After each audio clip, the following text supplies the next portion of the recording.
Good morning বন্ধুরা, তোমাদের সবাইকে কেমন আছো তোমরা জানিও। আমি তো বেশ ভালোই রয়েছি আর গান শুনতে শুনতে সংসারের কাজ করছি। তবে কোনো একটা গান নয়, আমার জন্য অনেক গান বাজছে। এপাড়ায় একরকম ওপাড়ায় একরকম, সমস্ত গান কানের মধ্যে ঢুকে সেই খিচুড়ির মতো হয়ে যাচ্ছে। তবে দুর্গাপুজোয় ঠিক এটা না হলেও পুজো পুজো বলে মনে হয় না, কিন্তু যদিও বা আমি তোমাদের গানগুলো শোনাতে পারছি না, আমার কানেই শুধুমাত্র আসছে, বেশ ভালোই লাগছে। তবে এরকম পাঁচমেশালি গান কানে না আসলে মনে হয় না যে দুর্গাপুজো হচ্ছে। উঠেছি তো বেশ খানিকক্ষণ, তারপর টুকটাক কাজ হচ্ছে, তো ভাবলাম ভিডিওটা শুরু করে দিই সকাল সকালেই, ওই জন্য ঘর মুছতে মুছতেই শুরু করে দিলাম। আমার কর্তার কয়েকদিন ধরে ইচ্ছা হয়েছে, কয়েকদিন বলা ভুল হবে, বেশ কয়েকদিন ধরে ইচ্ছা হয়েছে খাসির মাংসের ঝোল দিয়ে ভাত খাবে। তো এই ইচ্ছাটা না যখন তখন হতে নেই, কারণ এর ভালোই দাম খাসির মাংসের। তো ওই জন্য সত্যি সত্যি দেখেছো, টিকটিকিতেও আমার সাথে সায় দিচ্ছে। তো এত দাম বেড়েছে, ইচ্ছাটা মাঝে মধ্যে না আনাই ভালো, খুব কম আনা ভালো। তো আজকে আর ও শোনেনি, বললো না আমাকে কিছু টাকা দাও, আমি কিনে নিয়ে আসি। আর এদিকে আমি একটা কাণ্ড ঘটিয়ে ফেলেছি। প্যান্ট কেচেছি, এরকম ওপর থেকে টিপে দেখেছি কোনো পয়সা নেই, কোনো রকম দেখেছি, কিন্তু পয়সার থেকেও বড় জিনিস রয়েছে, একটা টিকিট। তো টিকিটটা ও মানে মেলে দিল আর ব্যস্ত হয়ে গেছে একদম, যে তুমি এটা কি করেছো, কেন টিকিটটা ভেজালে, যদি হয়ে যায় এরকম বলছে বারবার। তো রোদ্দুর আছে, অসুবিধা নেই, এই টেবিলের ওপর রোদ্দুরে রেখে দিলেই এটা শুকিয়ে যাবে। টাকা হলেও শুকিয়ে যেত, টাকা ভিজলেও যে সমস্যা হয় সেরকমটা নয়। আর আমাদের বাপিরও আজকে ছুটি আছে, পুজোর ছুটি বলা ভুল হবে, আজকে এমনিই ছুটি, হয়তো পুজোর মধ্যে কাজও করতে পারে। আর বাপির জন্য একটা জামা এনেছে, দেখো জামাটার কালারটা কিন্তু খুব সুন্দর, কিন্তু দুঃখের বিষয় ওর জামাটা গায়ে হচ্ছে না। কালকে রাত্রে আমাদেরগুলো তোমাদেরকে দেখিয়েছি, রাজু নিয়ে এসছে আর ওর মেশোর জন্যও নিয়ে এসছে, সেটা আর তোমাদেরকে দেখানো হয়নি। পয়সা হাতে পাওয়া মাত্রই ও আর দেরি করেনি, সকাল সকাল চলে গিয়েছিল দোকানে আর মাটন নিয়ে চলে এসেছে। তো বলেছে ঝোল খাবে, তো আমি এমনই করেছি, দুপুরে ঝোল খাইয়েছি, রাত্রে কষা, মানে যেই ঝোলটা ছিল একদম মেরে দিয়েছি রাত্রেবেলায়। তো বলে আমার বউ সত্যি, মানে কি বলবো, একবেলায় একরকম খাওয়াবে, অন্য বেলায় অন্যরকম। তো যাই হোক, মাংসটা কাঁচা অবস্থাতেই রান্নার গল্প করে ফেললাম। এর আগের ভিডিওতে তোমরা দেখেছো যে আমরা ঠাকুর দেখতে গিয়েছি, এবার আমরা ত্রিবেণী হয়ে কল্যাণী গিয়েছি, ওইটা আমাদের সুবিধা হয়। তো ত্রিবেণীতে রাত্রিবেলায় মাংস বিক্রি করছিল, তো ও দোকানে গিয়ে দাম জিজ্ঞাসা করছে, সেখানে দাম দেখলো 750 টাকা, আর আমাদের এখানে মাংসের দাম হচ্ছে 850 টাকা, মানে কেজিতে পুরো 100 টাকা বেশি। মাংসটা ও এনে ও নিজেই ঢেলেছে, আর এখানে আমি দেখো একটু গঙ্গা জল ছিটিয়ে দিচ্ছি। আসলে এখানটায় করে একটু আগে মুছলাম, তো মোছার পরেও একটু গঙ্গা জল দিচ্ছি। একটা কাজ করব, আগামীকাল আমাদের লক্ষ্মী পুজো, তো সেই ব্যবস্থা আজকে থেকেই শুরু করে দিয়েছি। প্রত্যেক বছরই আমাদের দুর্গাপুজোয় লক্ষ্মী পুজো হয়। তো দেখো একটা বস্তা পেতে নিলাম, ভালো পরিষ্কার বস্তা। আর কালকে এই লক্ষ্মীর হাঁড়িগুলো নামানো হয়েছে। এক একজনের লক্ষ্মী পুজোর ধরন এক এক রকমের হয়, কাউরির সরাই পুজো হয়, কাউরির মূর্তি পুজো, আবার কাউরির হাঁড়ির ভেতর এরকম লক্ষ্মী ঢুকানো থাকে। তো আমাদের হাঁড়ির মধ্যে এরকম লক্ষ্মী ঢুকানো রয়েছে। তবে গতবার আমরা কিন্তু মূর্তি পুজো করেছিলাম, এবারও সেটাও হবে, হাঁড়ির লক্ষ্মী পুজো হবে কোজাগরিতে, আবার মূর্তি পুজোও হবে। তো এইটা হলো করি, এগুলো বহু বছর ধরে দেখে আসছি, যত বছর বিয়ে হয়েছে বছরে একবার এরকম বের করি, পরিষ্কার করি, রেখে দিই, আর দুবার পুজো হয়। আজকে হবে, আবার হাঁড়িটা এক সাইড করে রেখে দেবো, ওপরে তুলবো না। আবার তো 7 দিন 8 দিন পর পুজো হবে পূর্ণিমায়। আর এই ধানগুলোর ভেতরে কিন্তু অজস্র কড়ি রয়েছে, সেগুলোও এখন বাছতে হবে বসে বসে। আর এই মাটির হাঁড়িটা কিন্তু অনেক বছরের, যেন একটা কথা বলি মাটির হাঁড়িটা নিয়ে, তখন আমাদের ওই ঘরে অনেক বছর আগে ভিডিও করতাম না, তো হঠাৎ আমি পুজো দিচ্ছি, নিচে ঠাকুর বসানো ছিল একটা পাটা দিয়ে, পাটাতনের ওপর। তো পুজো দিতে দিতে মনে হলো কি যেন একটা দেয়াল দিয়ে গেল, দেখি হ্যাঁ, মানে আলো জ্বলছিল না ঘরে, একটু আবঝা আবঝা অন্ধকার ছিল, মনে হলো যেন একটা সাপ গেল। তো যাই হোক, ওকে বললাম, সকালবেলায় ঘুম থেকে তুললাম, আর দেখবা ওই জিনিস যদি একবার দেখা হয় না, তাহলে কিন্তু মাথায় ওটাই ঘুরতে থাকে। ও খুব খুঁজছে, পাচ্ছে না। আর তখন লক্ষ্মীর হাড়ির মুখটা একটু ভাঙা ছিল, কোনো কারণে মুখটা ভেঙে গিয়েছিল, উপরে সরা দিয়েছি, মানে উপরে সরা দেওয়া ছিল, তবুও একটু ফাঁক ছিল। তারপরে বলছে কি কোনো জায়গায় যখন নেই, তাহলে একবার লক্ষ্মীর হাড়ির ভেতরটা দেখি। সেই একটা বস্তা নিয়ে হাড়ির মধ্যে ওই ফাটাটা চাপা দিয়ে, মানে পুরো হাড়িটা চাপা দিয়েছে, মানে এত সাবধানে বাইরে নিয়ে এসে যেই ঢাললো না, একটা কত বড় সাপ বেরোলো হাড়ির ভেতর থেকে। মানে ওই দৃশ্যটা আমি কোনোদিনই ভুলবো না। হয়তো তখন এরকম ফোনের ব্যবস্থা থাকলে, ক্যামেরার ব্যবস্থা থাকলে আমি অবশ্যই তোমাদের শেয়ার না করলেও নিজের ফোনে অন্তত ভিডিও করে রাখতাম। ওই লক্ষ্মীর হাঁড়ি দেখলেই আমার ওই সিনটার কথা খুব মনে পড়ে। তো লক্ষ্মীর হাঁড়ি তো নামানো হয়েছে কালকেই, লক্ষ্মী পুজোর জন্য কিছু বাসনপত্রের প্রয়োজন, ওই জন্য ওকে বললাম কি তুমি ওখান থেকে পেরে দাও। তো বাসনপত্র আছে ভেতরের দিকে, ওই জন্য সামনে যে সমস্ত জিনিসগুলো রয়েছে ওইগুলো একটু পেরে নিচ্ছে। তো দেখো লক্ষ্মীর ঠাকুরের জন্য থালা বাসন পাড়তে গিয়ে কত কিছু পারা হয়ে গেছে, শেষমেশ ও আমাকে বাসনও পেরে দিয়েছে। আর টুকিটাকি যে সমস্ত জিনিস আগে নামিয়েছিল আমি হাতে হাতে তুলে দিলাম, তুলে দেওয়ার পর ও এটা বন্ধ করে দিল। শোনো, এই কাজগুলো যদি আজকে একটু এগিয়ে রাখি না, কালকে আমারই সুবিধা হবে, কারণ কালকে এই পুজো রয়েছে, সপ্তমী পুজো শেষ করেই ঠাকুরমশাই চলে আসবেন পুজো করতে, তারপরে নিজের সংসারের কাজ রান্নাবান্না তো আছেই। তোমরা হয়তো অনেকে মনে করো তুমি সমস্ত রকম কাজ নিয়ে এত ব্যস্ত থাকো কেন, শাশুড়ি মাকে বললেও তো উনি কিছু কাজ করে দিতে পারেন, কিন্তু বিষয়টা হচ্ছে মা অনেক বছর ধরে রান্না করে না, তা বলে কি খুব অসুবিধা হলে করবে না? আমি যতক্ষণ পারি নিজের চেষ্টার মধ্যে করে নিই, আমার অসুবিধা হয় না। আর মা ঠিক বাগমতো গুছিয়ে না রান্না করতে পারে না, সংসারের অন্য সমস্ত কাজ যেমন বাড়িতে আগাছা হলে পরিষ্কার করা, কলের পার পরিষ্কার করা, এগুলো খুব সুন্দরভাবে করে। আর একটা আমাদের ঘর রয়েছে, ওই ঘরটা মা নিজেই পরিষ্কার করে, ওই ঘরেতে আমি কোনোদিন ঝাঁটাই ঠেকাই না, কিন্তু মা না রান্নাটা করে না বলে ঠিক বাগমতো গুছিয়ে উঠতে পারে না। আর আমিও চাই না, আমি নিজের চেষ্টার মধ্যে যতটা পারি সুযোগ করে আমি নিজেই করার চেষ্টা করি। লক্ষ্মী পুজোর সব কিছু ধুয়ে দিয়েছিলাম, এ দেখো রোদ্দুরেও রেখে দিয়েছিলাম বেশ কিছুক্ষণ, এখন একটু শুকিয়ে এসছে, ঘরে নিয়ে গিয়ে রেখে দেবো, তারপর রান্নার ব্যবস্থা করব। চারিদিকে পুজো হচ্ছে। আমি তোর গলা পেলাম, ওম শান্তি বললো, তারপরে কোথায় গেল? আরে কোথায় যাচ্ছ? কোথায় যাচ্ছ? শুনতে পাও না? ওর গলা পেতেই আমি রাস্তার দিকে আসলাম, দিয়ে দেখি দু হাত নাড়তে নাড়তে চললো। আমি যে এত জোরে জোরে ডাকলাম ও শুনতেই পেল না। আসুক জিজ্ঞাসা করব, শুনতে পেয়ে ইচ্ছা করে সাড়া দেয়নি না আদৌ শুনতে পাইনি। সকাল থেকে আমি মাংসটায় হাত দেওয়ার সময় পাইনি, যেহেতু ওই পুজোর জিনিসপত্রগুলো ধোয়া মোছা করছিলাম।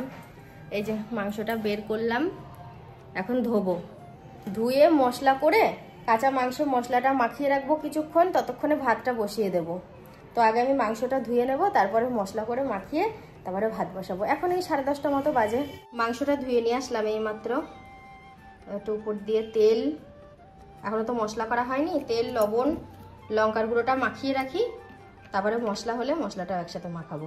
কটা পান্তা ভাত রয়েছে, আমি ভাবছিলাম কি একবারে তাড়াতাড়ি রান্না করে ওকে গরম ভাত দিয়ে দেবো, কিন্তু না, কটা ভিজে ভাতই খাবে।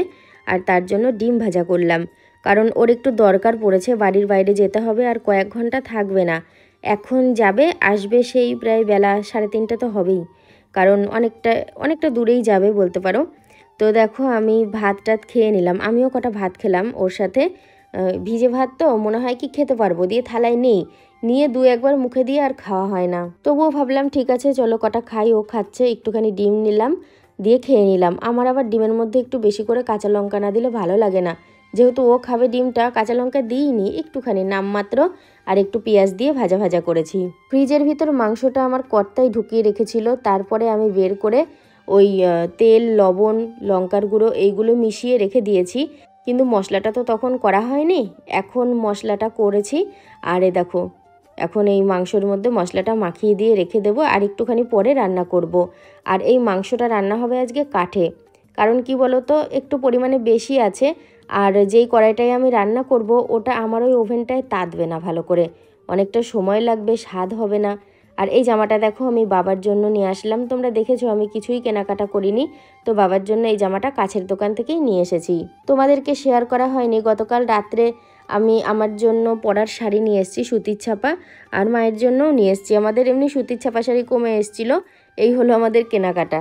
সুন্দর বলল তুমি আগে রান্না করে নাও, ওর ভাত হয়ে গেছে। আমি বললাম আমার কোনো তাড়াহুড়ো নেই, তোমার দাদা বাড়িতে নেই, আসবে সেই বেলায়, তো যাই হোক বললো না তুমি আগে করো তারপরে আমি করব।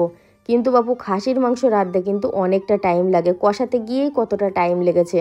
আর কাঠের উনুনে খাসির মাংস না যেন আলাদা রকম একটু স্বাদ হয়, আমার তো খুব ভাল লাগে। আর মাংসটাও খুব টেস্টি ছিল, এক সময় মাংস অতটা ভালো হয় না, আবার এক সময় খুব ভালোও হয়ে যায়। অনেক কদিন পরেই আবার কাঠের জালে রান্না করতে বসলাম, এখন তো গ্যাসেই রান্না করা হয়, তোমরা দেখেছো। গ্যাস শেষ হতে হতেই আবার গ্যাস নেওয়া হয়, না হলে আবার গ্যাস না থাকলে অনেক সময় হয়তো প্রয়োজনে 2 দিন রান্না করলাম কাঠে।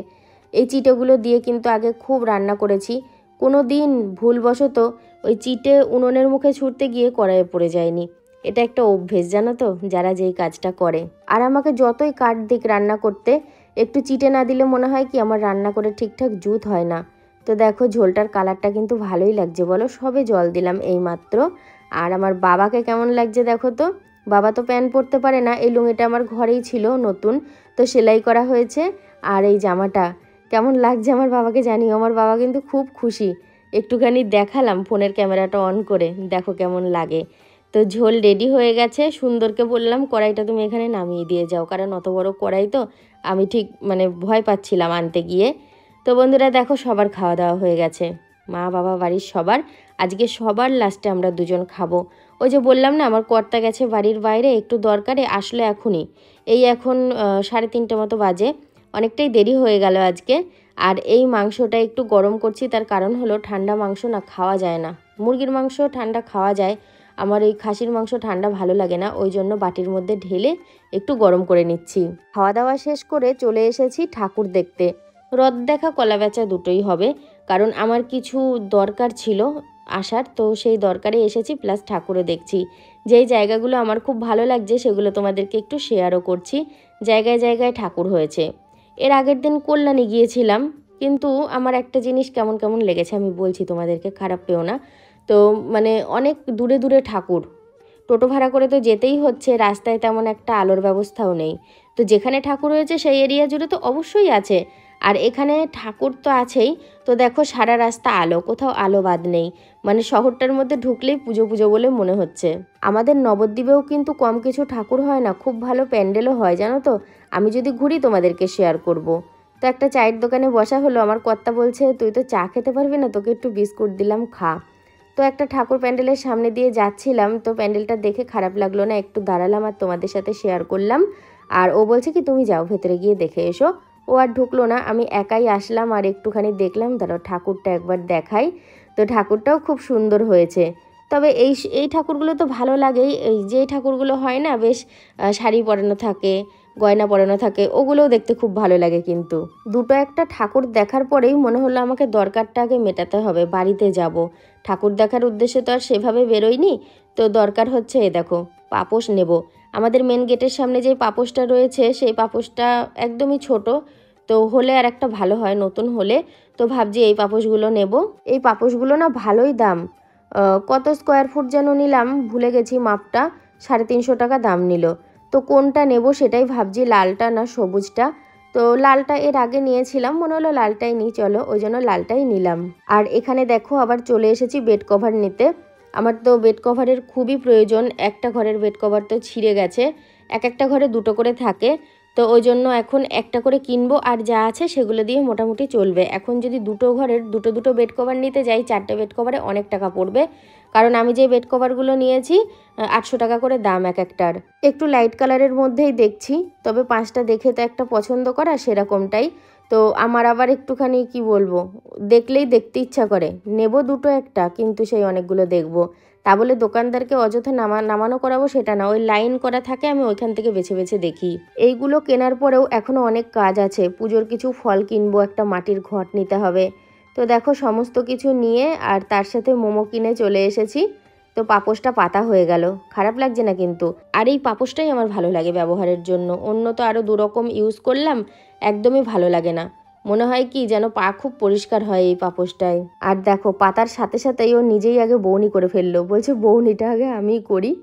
তো ও অনেকক্ষণ বাইরের দিকে যায়নি, বলছে ঠিক আছে আমি এবার একটু বাইরের দিকে যাব, তুমি এবার তোমার মতো কাজ সারো। তো আমি বললাম তুমি বাইরের দিকে পরে যাবা, চা তোমার জন্য অপেক্ষা করছে, কোনো অসুবিধা নেই দোকানে, তুমি আগে বেড কভারগুলো দেখাও যে কোন বেড কভার দুটো নিলাম।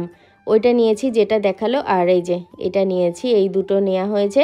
আবার পরে দেখি, পরে আবার দুটো নেওয়ার চেষ্টা করব। আর একজনকে দেখাই দাঁড়াও, ওই দেখো পুজো আসতেই ভোল পুরো পাল্টে গেছে, দেখেছো চশমাটা খুলছে কীরকমভাবে, দারুণ লাগছে। কিন্তু পুজো মানেই সবার মনে খুশি আনন্দ। গিন্নি আমার সন্ধ্যেবেলা ভাত রান্না করলো, গরম ভাত, কিন্তু আমার ইচ্ছা করছে না, পেটটা পুরো জাম হয়ে আছে। দুপুরবেলা অনেকটা বেলাতে ভাত খেয়েছি, তারপরে ভাত খেয়ে 10-15 মিনিট ঘুমিয়ে তারপরে আবার গিয়েছি একটু ঘুরতে ঘুরতে বলতে কেনাকাটা করতে গিয়েছি, দিয়ে পেটটা মানে ঠিকঠাকভাবে হজমটা হয়নি, খিদেটাও লাগছে না ঠিকঠাকভাবে। তা মনে করছি এখন খাবো না, একটু পরে যদি খিদে লাগে তবে খাবো, আর যদি না খাই সকালবেলা আবার এই পান্তা ভাত হবে, ওটাকেও খেতে হবে আমাকে। এমনি সকালবেলা আমার ভাত খেতে খুব একটা ভালো লাগে না। যাই হোক সাথে দেখি শুয়ে আছে, নাকটা ফুসফাস করছে, কারণ ওর মনে হচ্ছে ঠান্ডা লেগেছে। ওকে যদি বলি তোমার ঠান্ডা লেগেছে, বলবে না আমার ঠান্ডা লাগে না, ওসব কিচ্ছু হয় না। কালকে দেখেছো ঠান্ডা লাগে না। আর কালকে যা তো আমাদের বাড়িতে দুর্গাপুজো উপলক্ষে লক্ষ্মী পুজো আছে, তার সাথে কী করেছে সব কিছু রেডি করে দেখছি জানলার মধ্যে রেখে দিয়েছে, সব ধুয়ে পরিষ্কার করে রেখে দিয়েছে। আর আমাকে একটা ছোট্ট কাজ দিয়েছিল, সেটা হচ্ছে জল চৌকি। ওটাকে আমি নিয়ে আসলাম, নিয়ে এসে সাইডে রাখলাম। ওটাকে কালকে ধুয়ে ওর ওপরে লক্ষ্মী বসাবে, তারপরে পুজো হবে। যাই হোক বন্ধুরা, রাত তো মোটামুটি খারাপ হয়নি। আর আজকে সারাটা দিনই হয়তো আমরা কথা বলতে পারিনি, শুধু ভয়েসে ভিডিওটা যাচ্ছে। তো আজকের মতন ভিডিওটা এখানেই শেষ করছি। সবাই ভালো থেকো, সুস্থ থেকো, দেখা হবে নতুন একটা ভিডিওর সাথে। Tata, good night.